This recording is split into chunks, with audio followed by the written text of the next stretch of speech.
बंदी छोड़ सतगुरु रामपाल जी महाराज जी की जय हो। परमात्मा की सभी प्यारी आत्माओं को दास का सत्साहिब। ये जो अखबार की कटिंग किसी भाई ने ग्रुप में डाली है, जिसमें सतलोक आश्रम मैनेजमेंट हरियाणा के पदाधिकारी लोग और मैनेजमेंट के मीडिया प्रभारी चांद राठी जी प्रेस कॉन्फ्रेंस के माध्यम से पत्रकारों से कह रहे हैं कि यदि केस वापस नहीं लिए तो चुनाव में करेंगे भाजपा का बहिष्कार। अब पुण्यात्माओं, इसी को कहते हैं थूक के चाटना। प्रेस कॉन्फ्रेंस के माध्यम से देश दुनिया के सामने कह रहे हैं, यदि हमारे ऊपर लगे मुकदमे वापस नहीं लिए। कौन से मुकदमे?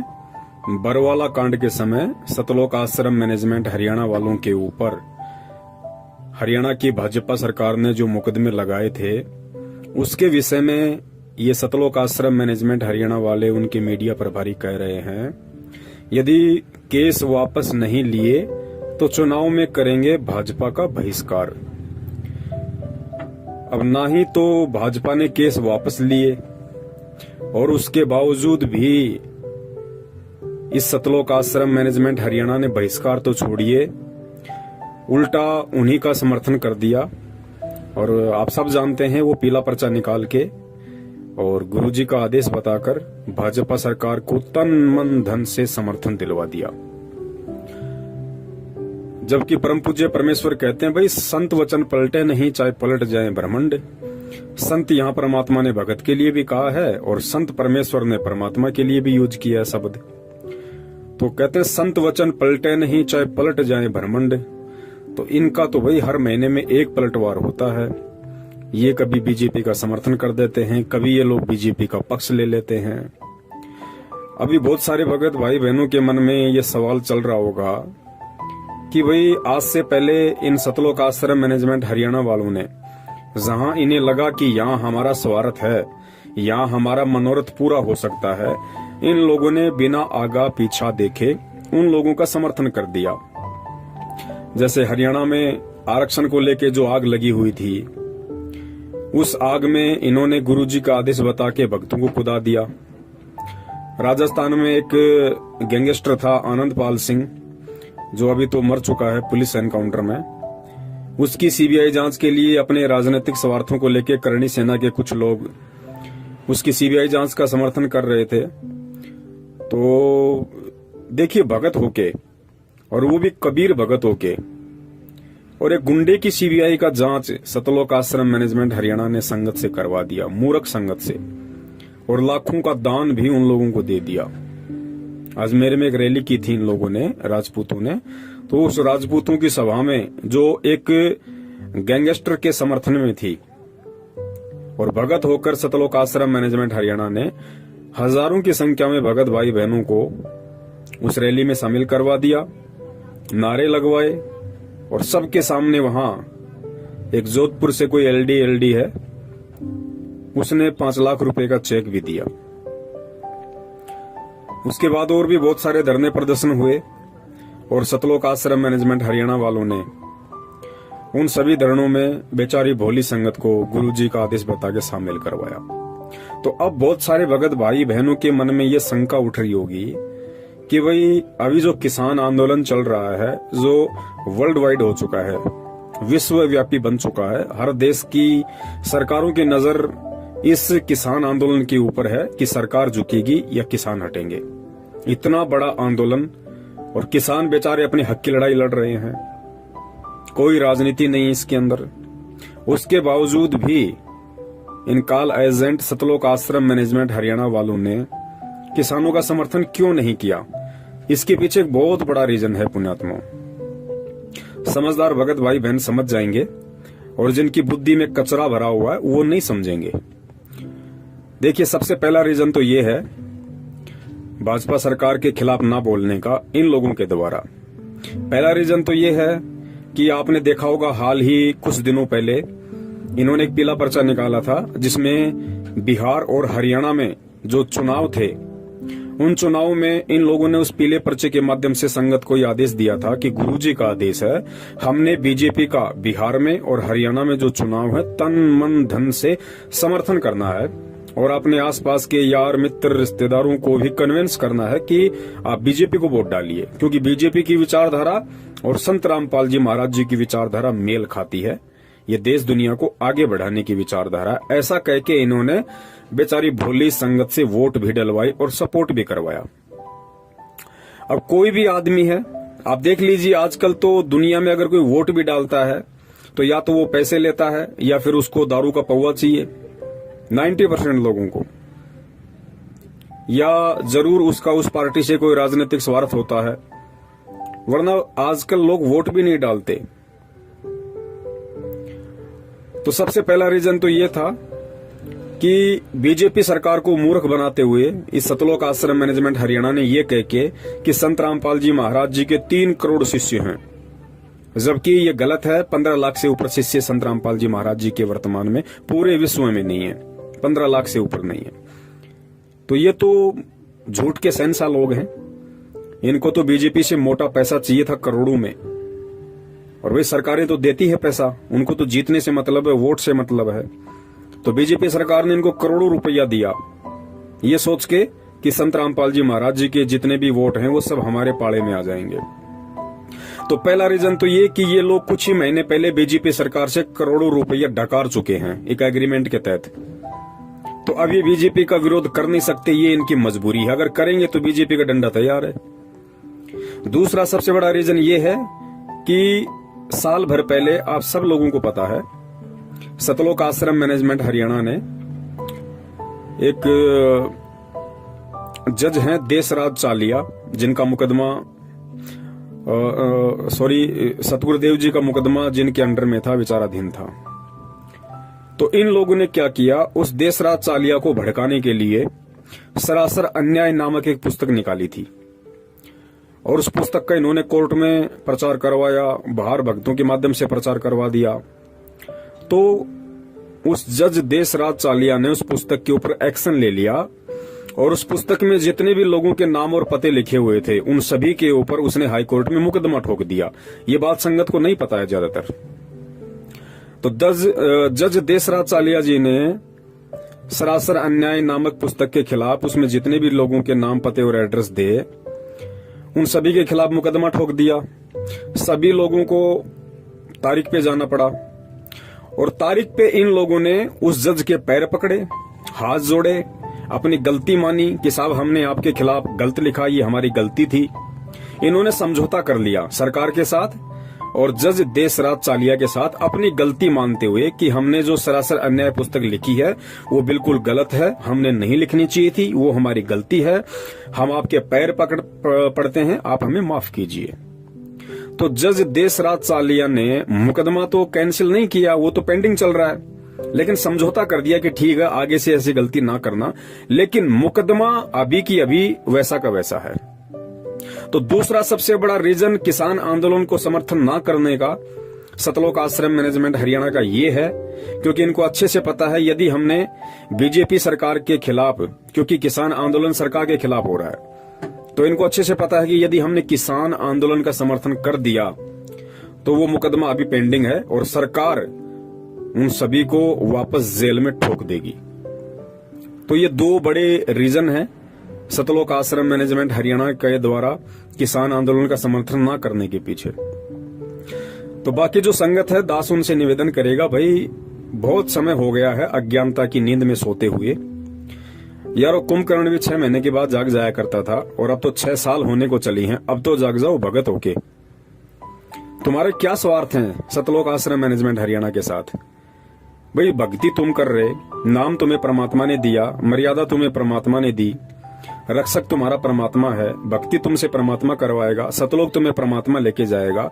मेरे कहने का मतलब ये है कि बाकी जो संगत है, जो मूर्खता में, अज्ञानता में, नादानी में सतलोक आश्रम मैनेजमेंट हरियाणा को ही अपना भगवान समझ के उनके तलवे चाटने में लगी हुई है, क्या सारी जिंदगी ऐसे ही लगे रहोगे? क्या फायदा फिर इस परमात्मा की शरण में आने का, ये अनमोल तत्व ज्ञान लेने का? अगर ये गुलामी चापलूसी ही करनी थी तो भाई ये तो पहले भी कर रहे थे ना। फिर भक्ति मार्ग में आके भी अगर वही निंदनीय कर्म करोगे, फिर क्या मतलब है तत्व ज्ञान लेने का? भाई निकलो, इस मानसिक गुलामी से निकलो। इस सतलोक आश्रम मैनेजमेंट हरियाणा ने जो गुलामी की बेड़ियां तुम्हारे पैरों में डाल रखी हैं, उससे बाहर निकलो। भाई तुम समर्थ के बच्चे हो, परमात्मा के बच्चे हो। अरे परमात्मा का बच्चा सूरवीर होता है, सूरवीर। सूरवीर किसे कहते हैं पता है? सूरवीर उसे कहते हैं जो केवल सत्य की लड़ाई लड़ता है, और सत्य की लड़ाई में चाहे उसका शीश कट जाए वो घबराता नहीं है। तो पहले अपने बाप को देखो कि तुम्हारा बाप 2-2 बार जेल, दुनिया से किस कदर वैर भाव, वो भी सत्य के लिए, आप और हमारे तक ये सच्चाई पहुंचाने के लिए, आप और हमारे उज्जवल भविष्य के लिए। और हम क्या कर रहे हैं?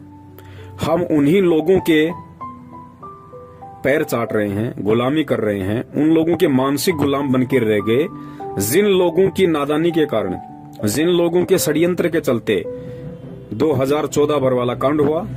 और तुम्हारे परमपिता परमेश्वर सतगुरु रामपाल जी महाराज जी को उन्हीं लोगों की मनवस हरकतों के चलते और 5-5 व्यक्तियों के मर्डर के मुकदमे में डबल आजीवन उम्र कैद की सजा हो चुकी है।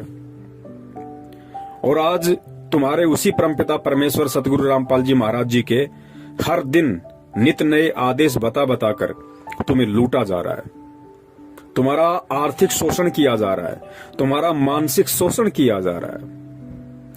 यार कमाल हो गया। इतनी प्रताड़ना मानसिक रूप से, आर्थिक रूप से शायद ही अंग्रेजों ने 250 साल तक दी होगी जितनी इन लोगों ने तुम्हें 6 साल में दे दी। और तुम हंसते हंसते बिल्कुल जैसे भांग पी रखी हो आदमी ने, उसे पता ही नहीं कि मेरे साथ हो क्या रहा है।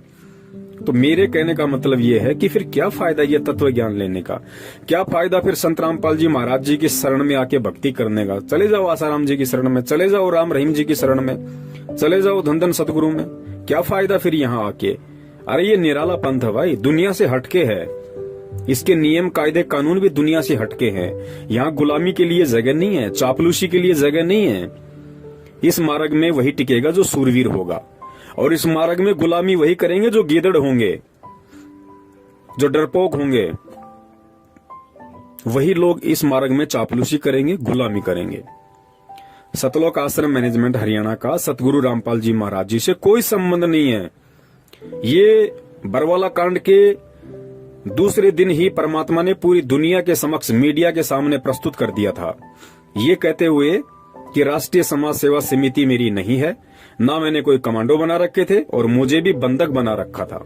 और जो काले कपड़े वाले लोग थे वो राष्ट्रीय समाज सेवा समिति के थे, और समिति मेरी नहीं है। ये परमेश्वर ने पूरी दुनिया के सामने कहा है। समझते हो इस बात को? साधु वचन पलटे नहीं, चाहे पलट जाए ब्रह्मांड। लेकिन गुरुजी को कोई साध माने तब ना, गुरुजी को कोई परमात्मा माने तब ना, गुरुजी को कोई संत माने तब ना। ये बातें तो उन लोगों पे लागू होती हैं जो अपने गुरुदेव को परमात्मा मानते हैं, जो अपने गुरुदेव के एक एक वचन और एक एक आदेश की पालना करते हैं, जिनको ये पक्का पता है कि उनका गुरुदेव दोगला नहीं है। ये उन लोगों के लिए है। लेकिन बाकी संगत जो सतलोक आश्रम मैनेजमेंट हरियाणा के पीछे लगी हुई है, वो तो अपने परमात्मा को दोगला मानती है। उन्हें तो पता है कि हमारे गुरुजी तो पल पल में बातें चेंज कर सकते हैं, अपने विचार बदल सकते हैं, क्योंकि वो संत तो है ही नहीं, और उनके वचन तो कभी भी पलट सकते हैं। तो वही लोग गुरुजी की बातों पे अविश्वास कर रहे हैं, जिन लोगों को अभी अच्छी तरीके से ये ज्ञान नहीं हुआ है, जो लोग अभी भी अपनी परंपरागत सोच और मानसिक गुलामी से बाहर नहीं निकले हैं। बाकी देखिए और कितने भगत हैं 70% को छोड़ के, जो 30% भगत हैं, जो आज सत्सेवकों के नाम से जाने जाते हैं, जो किसी के दबाव में फैसले नहीं लेते, वो किसी के आगे झुकते नहीं हैं, वो किसी से डरते नहीं हैं। उनको परमेश्वर ने तत्व ज्ञान दिया है, वो पूरी दुनिया को उस तत्व ज्ञान रूपी बैलेंस में तोल के देखते हैं। उनके आगे कोई भी आदेश यदि निकाला जाता है, कोई भी पीला पर्चा उनको दिया जाता है, तो सत्सेवक ऐसे आंख बंद करके विश्वास नहीं करते, क्योंकि परमेश्वर ने कहा कि बेटा मैंने तुझे जो अनमोल तत्व ज्ञान दिया है वो हर दुनिया की समस्या का समाधान है, हर संकट का समाधान है, हर बातचीत का हल है। तो सत्सेवक जो भी आदेश आते हैं उनके सामने, तो सत्सेवक सबसे पहले उन आदेशों को अपने परम पूज्य गुरुदेव जी के सत्संग से तोल के देखते हैं कि गुरुदेव जी ने सन 1994 से आज तक जितने भी सत्संग किए हैं, जो आदेश और निर्देश हमें भक्ति मार्ग में दिए हैं, क्या इस पीले पर्चे का जो ये आदेश है, जो लिखा हुआ है, ये मेरे गुरुदेव के वचनों से मेल खाता है या नहीं खाता है? अगर गुरुदेव के वचनों से मेल नहीं खाता है तो वो हमारे लिए अस्वीकार्य है, हम उसकी निंदा करते हैं, हम उसको स्वीकार नहीं करते, क्योंकि फिर वो किसी गधे का आदेश है, हमारे गुरुदेव का आदेश नहीं है। गधा यानी जीव और परमेश्वर गुरु यानी पीव, वो पीव के आदेश नहीं, वो जीव के आदेश हैं। तो जीव तो गधा भी है, जीव कुत्ता भी है, जीव इंसान भी है। तो हम उन चीजों को नहीं मानते और ये रिहर्सल हो रही है हमारी, क्योंकि इतना ज्ञान देने के बाद सतगुरु स्वयं परीक्षा लेता है। प्रेरणा काल की होती है और काल के माध्यम से ही परमात्मा अपने बच्चों की परीक्षा लेता है। ये आपको ज्यादा समझाने की जरूरत नहीं है, क्योंकि ऐसे बहुत सारे एग्जाम्पल, बहुत सारे ऐसे उदाहरण हैं। क्योंकि काल ने परमेश्वर से कहा था कि परमात्मा, जब आप पिछली पीढ़ी में जाओगे या आप नीचे जाओगे, आप केवल अपना ज्ञान देना। और एक दो वचन और मांगे थे कि परमात्मा, आप कलयुग में जितने मर्जी जीव ले जाना, 3 युग में जीव ना लेके जाना। तो काल तो खुश हो रहा था ये वचन मांग मांग के कि मैं सभी जीवों को तब तक भ्रमित कर दूंगा, कोई भक्ति के लायक बचेगा ही नहीं, आप पे कोई विश्वास करेगा ही नहीं, सबको पत्थर पुजारी बना दूंगा, सबकी बुद्धि पे अज्ञानता का मोटा ताला जड़ दूंगा, भ्रष्ट कर दूंगा सबको मन कर्म वचन से। लेकिन परमेश्वर को पता था कि काल भी तो एक जीव है। तो परमात्मा को पता था कि ये जो वचन मांग रहा है वो मेरे लिए हितकारी है, वो मेरे पक्ष में है। और परमेश्वर की सोच से बाहर काल वचन भी नहीं मांग सकता। काल ने अगर वचन मांगे थे तो परमेश्वर की परिधि के अंदर ही मांगे थे। परमेश्वर अगर ना चाहते तो नहीं मांगता, लेकिन परमेश्वर भी यही चाहते थे कि ये जो मांग रहा है बस यही मांगे और वो मेरे लिए उचित रहेगा। क्योंकि मालिक को पता था कि 3 युगों में, द्वापर, त्रेता, सतयुग में, इस जीव के पास में इसके पुण्य कर्म इतने रहेंगे कि इसको जरूरत ही नहीं पड़ेगी भक्ति और भगवान की। इसके ऊपर संकट आएगा ही नहीं, कोई दुख आएगा ही नहीं। और जब आत्मा पे संकट, परेशानी, दुख नहीं आती है तो आत्मा कभी भी परमात्मा की तरफ नहीं बढ़ती है। तो परमेश्वर को पता था कि 3 युग तक तो ये खूब मौज मस्ती करेगी, इसके पास इतने पुण्य हैं। लेकिन जब चौथा युग कलयुग आ जाएगा और इसके पुण्य समाप्त होंगे, पाप कर्मों का दौर शुरू होगा, उसके बाद आत्मा रोएगी। जब आत्मा रोती है तो परमात्मा उसकी सुनता है। तो काल तो खुश हुआ था कि चौथे युग में परमात्मा जितने मर्जी जीव ले जाना, और परमात्मा को पता था कि बेटा ठीक है, चौथे युग में लेके जाऊंगा, इससे पहले तो ये जाने के लायक भी नहीं है। तो ठीक इसी प्रकार पुण्यात्माओं, वर्तमान में जो घटनाएं घट रही हैं, सतलोक आश्रम मैनेजमेंट हरियाणा के माध्यम से जितने भी मनवस तानाशाही फरमान संगत के सामने पेश किए जा रहे हैं और गुरुजी के आदेशों का जुमला पहना के संगत से उनकी पालना करवाई जा रही है, संगत का भक्ति धन बर्बाद करवाया जा रहा है, श्वासें और समय बर्बाद करवाया जा रहा है, ये सारे के सारे कुक्रम काल प्रेरणा से ये सतलोक आश्रम मैनेजमेंट हरियाणा वाले कर रहे हैं। क्योंकि काल चाहता है कि किसी भी तरह से वर्तमान समय में, चूंकि ये वर्तमान समय ही मोक्ष का समय है, ये पिछली पीढ़ी ही भक्ति मार्ग है, मोक्ष मार्ग है, और इसी समय काल साम दाम दंड भेद हर वो नीति अपनाएगा जीव को भ्रष्ट करने की, गुरु शरण गुरु मर्यादा से दूर करने की। तो वो काम वो कर रहा है और परमात्मा चुपचाप देख रहा है कि भाई मैंने भी तो सन 1994 से ये ज्ञान देना शुरू किया था, सारा भक्ति विधान बता दिया, सब कुछ मैंने इन बच्चों को बता दिया है, अब बाकी क्या रह गया। तो परमात्मा भी देख रहा है कि जो मेरा होगा, वास्तव में जो मेरा होगा, मेरा हंस होगा, मेरा भगत होगा, मेरा बच्चा होगा, वो तो मेरे ज्ञान को आधार बना के, और मेरी एक वाणी है कि कहे कबीर सोए जन मेरा, जो नीर खीर का करे निबेरा, कि जो मेरा हंस होगा, जो मेरा भगत होगा, वो गलत और सही इन दोनों को देख के, सोच के, समझ के, पढ़ के और निर्णय कर लेगा कि मुझे मेरे पिताजी ने क्या ज्ञान दिया है, मुझे मेरे पिताजी ने सामाजिक तौर पे और आध्यात्मिक तौर पे किस तरीके से चलने के लिए मुझे निर्देशित किया है। तो जो भगत होगा परमात्मा का, वो तो तुरंत फैसला कर लेगा अपना कि कौन सा तो दूध है, कौन सा पानी है, क्या मेरे लायक है और क्या मेरे लायक नहीं है। और परमात्मा लाखों को यदि नाम दीक्षा देते हैं तो लाखों पार नहीं होते। लाखों परमेश्वर के भगत कहलाने के, हंस कहलाने के लायक नहीं बनते। उनमें से कुछ प्रतिशत होते हैं जो परमेश्वर के हंस होते हैं, जिनके लिए परमात्मा यहाँ आते हैं, इस गंदे लोक में ऐसे दुख उठाते हैं, ऐसी परिस्थितियों में ज्ञान प्रचार करते हैं, अपने बच्चों तक अपना संदेशा पहुंचाते हैं। तो वो कुछ प्रतिशत जो बच्चे हैं परमात्मा के, वो इन विषम परिस्थितियों में, इस धर्म संकट की परिस्थिति में वो ये चूज कर लेते हैं कि मुझे गुरुदेव ने क्या समझाया था और आज मुझे उनके तत्व ज्ञान को आधार बना के क्या निर्णय करना है। क्योंकि देखिए, हम स्कूल में बच्चा भेजते हैं और इस स्कूल में हजारों की संख्या में बच्चे पढ़ते हैं, तो क्या सभी बच्चे पास होते हैं? कोई मेरिट आता है, कोई फर्स्ट आता है, कोई सेकंड, कोई थर्ड, कोई सप्लीमेंट्री, कोई कप्लीमेंट्री, कोई बिल्कुल फेल हो जाता है, कोई बीच में छोड़ के भाग जाता है। होता कि नहीं होता? ठीक इसी प्रकार ये आध्यात्मिक मार्ग है। गुरुदेव हमारे शिक्षक हैं, हम स्टूडेंट हैं, और जो ये आध्यात्मिक क्षेत्र है ये हमारा स्कूल है, हमारा कैंपस है। तो ठीक यही स्थिति यहाँ लागू होती है। गुरुदेव की यदि लाखों की संख्या में स्टूडेंट बन गए तो सभी लोग भक्ति के लायक नहीं होते। बहुत सारे लोग ऐसे होते हैं जिनको परमात्मा नई भक्ति की कलम चढ़ाते हैं, उनके अंतःकरण में प्रथम बार भक्ति का बीज डालते हैं। कुछ ऐसे होते हैं जो काफी समय से परमेश्वर की शरण में रहते आ रहे हैं। कुछ ऐसे होते हैं जो युगन युगन के माल हैं परमात्मा के, कि साधु सेती मस्करी चोरा नाल खुशहाल मल अखाड़ा जीतेंगे, युगो युगों के माल। युगो युगों के माल यानी परमात्मा के भक्ति पहलवान, भक्ति रेसलर, जो अनंत युगों से परमेश्वर की भक्ति करते आ रहे हैं। तो वो मेरिट भी आ जाएंगे, वो फर्स्ट भी आ जाएंगे और तुरंत उनकी नौकरी लगेगी, सतलोक जाएंगे।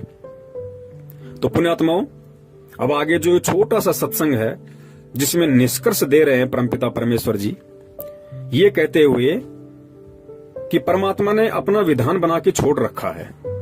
परमेश्वर ने अपना विधान बना के छोड़ रखा है। उदाहरण दिया परमात्मा ने कि जैसे मां के पेट में बच्चा उत्पन्न होता है, तो परमात्मा ने कोई फैक्ट्री नहीं लगा रखी अंदर कि वो फैक्ट्री बच्चा बना रही है। परमात्मा ने कहा कि मालिक ने आदेश दे दिया, परमेश्वर ने ये आदेश दिया कि ऐसा होगा, उसके बाद ऐसा होगा, फिर बच्चा बनेगा और इतने समय बाद वो मां के गर्भ से बाहर आएगा। तो परमेश्वर के आदेश से वो सारे काम हो रहे हैं। उसके बाद परमात्मा ने बीजदार फल बनाए, वृक्ष बनाए, अन्य बहुत सारी चीजें बनाई और परमात्मा ने एक आदेश पारित कर दिया। जैसा कि सत्संग में गुरुदेव कह रहे हैं कि जैसे त्योरू का बीज होता, त्योरू जिसको तुर्रई भी बोलते हैं, जिसकी सब्जी बनती है। तो परमात्मा ने कहा कि देखो एक छोटा सा बीज वो जमीन में डाल दिया, जमीन में डालते फिर वो अंकुरित होता है, पौधा बनता है, आगे बढ़ता है, बेल लगती है, फल, उसके फूल लगते हैं, फिर उसके फल लगते हैं, फिर इतनी लंबी वो त्योरू लग जाती है उसके, लगभग 1.5-2 फुट की।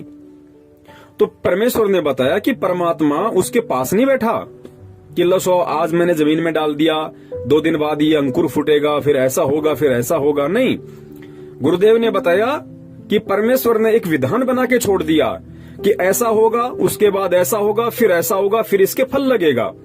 तो परमेश्वर ने वो अपना विधान बना के छोड़ दिया। अब उस विधान के अकॉर्डिंग वो सारे काम होंगे। जो जैसा करेगा वैसा वो पाएगा। परमात्मा ये नहीं देखती कि ये अच्छा कर्म कर रहा है या ये भगत बुरा कर्म कर रहा है। परमात्मा नहीं देखेगा इस चीज को। परमात्मा ने तो एक विधान बना के छोड़ दिया कि मेरा विधान ये है, जो ऐसा करेगा वो ऐसा फल प्राप्त करेगा अंत में, और जो ऐसा करेगा वो ऐसा फल प्राप्त करेगा अंत में। और सारे लेखे जोखे के लिए परमात्मा ने इसी मानव शरीर के अंदर एक गुप्त यंत्र बना दिया जिसको चित्रगुप्त कहते हैं। एक ऐसा चिप लगा दिया सूक्ष्म रूप वाला जो दिखाई नहीं देता, जिसको चित्रगुप्त कहते हैं। चित्र यानी चित्र, जो भी घटना घट रही है चित्र, और गुप्त यानी गुप्त रूप से जो दिखाई ना दे।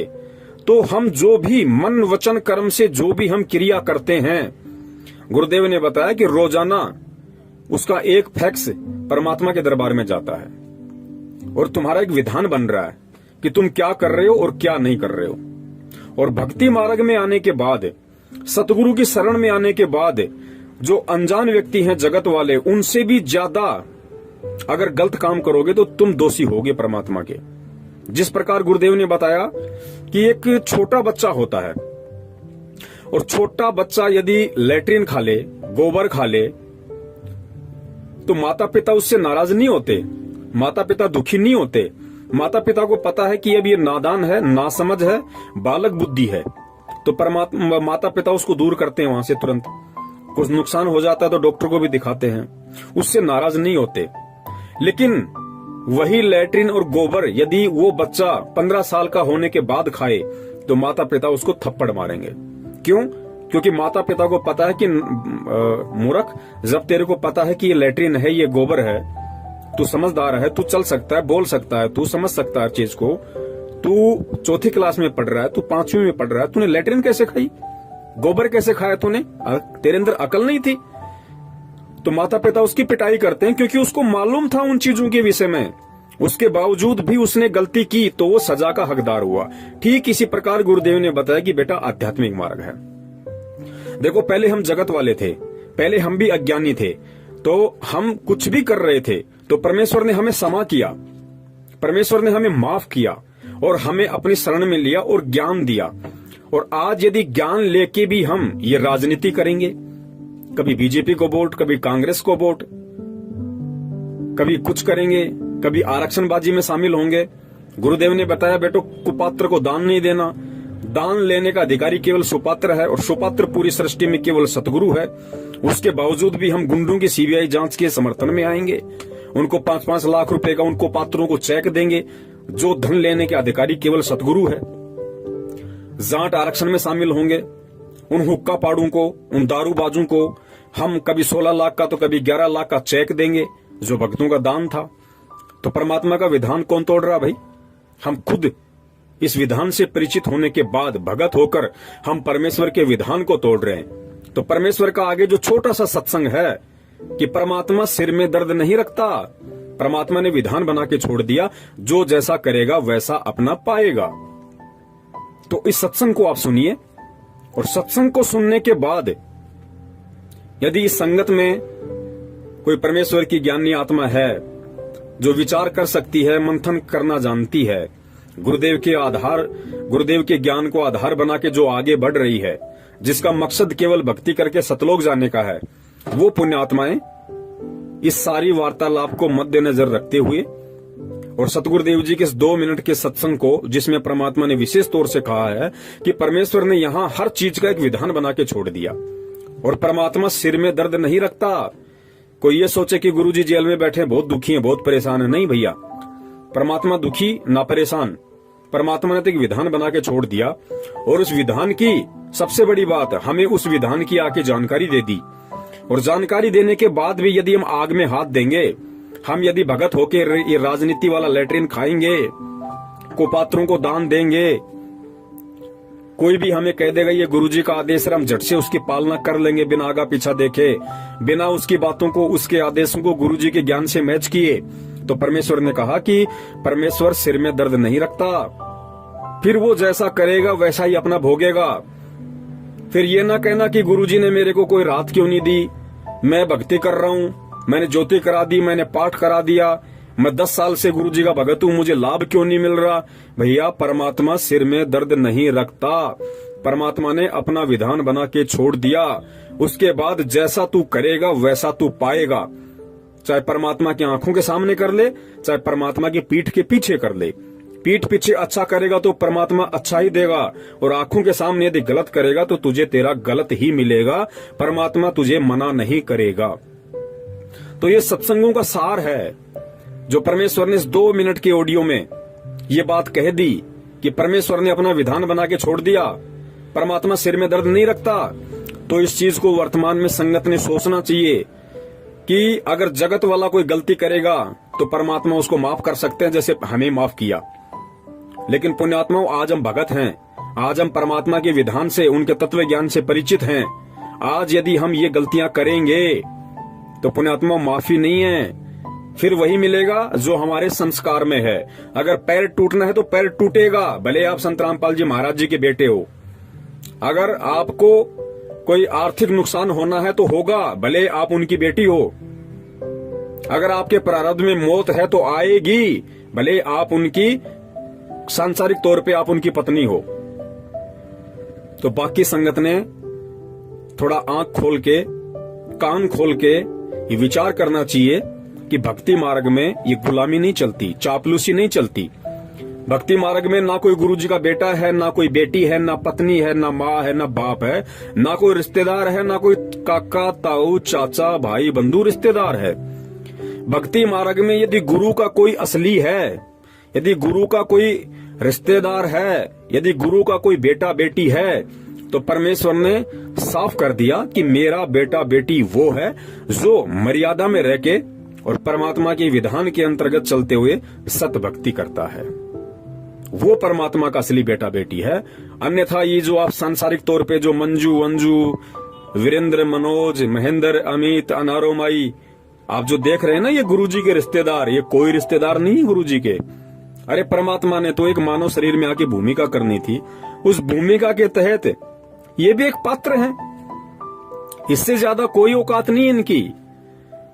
ये हमसे कोई बड़े नहीं है, ये कोई देवी देवता नहीं है, ये भी दो कौड़ी के जीव हैं जिन्हें हम गुरुजी का भाई बंधु बेटा बेटी रिश्तेदार समझते हैं। और ये तो संगत से भी गए गुजरे हैं, ये तो बाकी जो संगत है ये तो उससे भी गए गुजरे हैं। इनका तो कोई औचित्य नहीं अगर ज्ञान आधार से आप देखो तो पुण्यात्माओं विचार करो, समझो। ये मौका गुरुदेव कहते हैं ना कि यो सौदा फिर ना ही रे संतो, यो सौदा फिर ना ही। समझ जाओगे तो फायदे में रहोगे, वरना एक बार ये शरीर छूट गया ना, उसके बाद फिर रोगे इस समय को। अनंत युगों तक, करोड़ों युगों तक ये समय नहीं आएगा। और ध्यान रखना, अगर समय आ गया फिर यही लाइन है, फिर यही सब कुछ कायदे कानून, फिर काल इसी तरीके से भ्रमित करेगा, फिर एक ऐसा मैनेजमेंट होगा, फिर ऐसा एक गुरुजी का भाई होगा, फिर ऐसे ही सत्सेवक होंगे जो तुम्हें जगाएंगे, और फिर तुम होंगे। और निर्भर करेगा उस समय तुम्हारे संस्कारों पे कि आज की तरह तुम जागोगे या नहीं जागोगे, या फिर ठोकर खाकर करोड़ों युग तक गधे कुत्ते सुअर बनते हुए फिर उस समय का इंतजार करोगे। तो मौका है। और गलतियां यदि आपने कर दी आज से पहले तो परमेश्वर से क्षमा याचना करो, और अगर नहीं हुई है तो बहुत अच्छी बात है, आगे विशेष ध्यान रखो। और सुनो ये परमेश्वर का छोटा सा सत्संग, जिसमें परमात्मा ने समझदार और ज्ञानी आत्मा के लिए बिल्कुल क्लियर कर दिया कि भैया मेरा कोई नहीं है, मेरा वो है जो मेरा है। और गुरु का मेरा कौन है, गुरु का अपना कौन है, जो गुरु की भक्ति को मर्यादा में रह के करता है। तो समझिए परमात्मा के विधान को। और पुण्यात्माओं, बचो इन काल एजेंट सतलोक आश्रम मैनेजमेंट हरियाणा वालों से। बचाओ अपनी भक्ति धन को, अपने समय को, अपनी समासों को। सत साहिब, जय हो बंदी छोड़ की।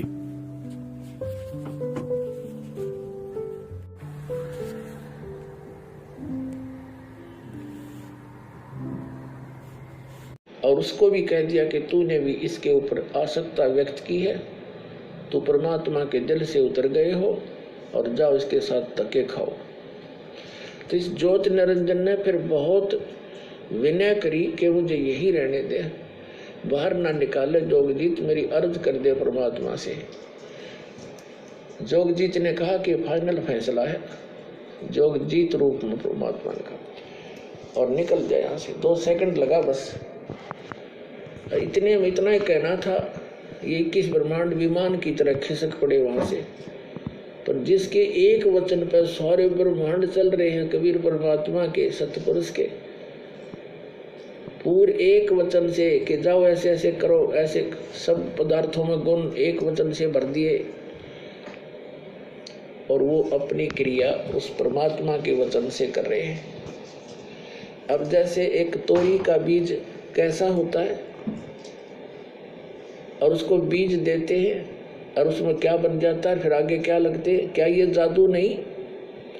ये ब्रह्मांड ऐसे ही बनाए परमात्मा ने, उसके वचन से ये सब पदार्थ कार्य कर रहे हैं, उनमें गुण भर दिए परमात्मा ने कि ऐसे से ऐसे तुम ऐसा होगा, ऐसा ही हो रहा है।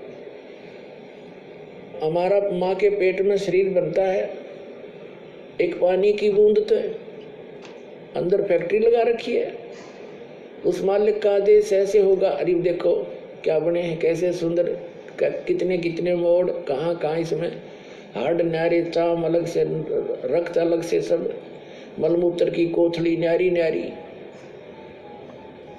कोई ये बना के दिखाओ साइंस वाले किसी मटेरियल से, ऐसे उस परमात्मा का ही मटेरियल है, उससे ये अनुसंधान कर लेते हैं।